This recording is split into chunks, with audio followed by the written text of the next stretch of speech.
Chapter 1. The Forgotten Covenant. And it shall come to pass, if thou shalt hearken diligently unto the voice of the Lord, the Most High, all these blessings shall come on thee. But it shall come to pass, if thou wilt not hearken, that all these curses shall come upon thee and overtake thee. Deuteronomy 28, verse 1, 15. The agreement with God. Long ago, the Most High chose a people, descendants of Abraham, Isaac, and Jacob, not because they were numerous, not because they were powerful, but because he loved them and made a promise to their forefathers. He gave them laws, commandments, and a covenant. If they obeyed, they would be blessed beyond measure.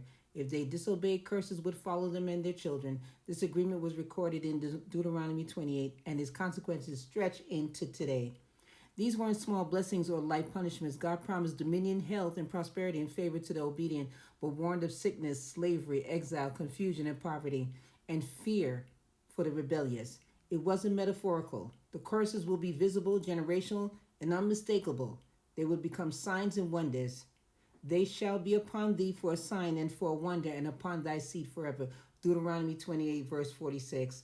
Look at the condition of black people around the world, displaced, disenfranchised, divided. Who else fits the description of a people scattered by slave ships? Deuteronomy 28, verse 68. Made to serve enemies in want of all things, with a yoke of iron around their neck. Who else history reads like a prophecy of punishment? A stubborn people. The children of Israel were warned repeatedly, but they rebelled. They worshipped idols, they forsook the commandments, they killed the prophets. Eventually, they forgot who they were. And today, many of their descendants don't know that they are the very ones to whom these scriptures were originally spoken. Now, they did not destroy the nations concerning whom the Lord commanded them, but were mingled among the heathen and learned their works, and they served their idols. Yeah, they sacrificed their sons and daughters unto devils. Psalms 106, verse 34 through 37. The ancient Israelites betrayed their covenant, and the consequences were generational. Black people today are still under the same curses. The ancient Israelites betrayed their covenant, and the consequences are generational.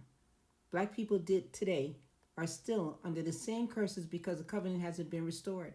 The punishment continues because the repentance hasn't come. Colonization, slavery, false religion, rewritten history have all worked together to erase the identity of God's chosen people.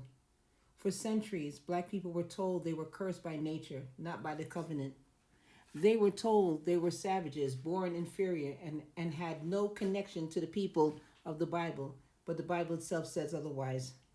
The curses of Deuteronomy 28 weren't random. They were targeted at a specific people, God's people, who broke his laws. The Lord shall bring thee and thy king unto a nation which neither thou nor thy fathers have known, and thou shalt become an astonishment, a proverb, a byword among all nations. Deuteronomy 28, 36 through 37.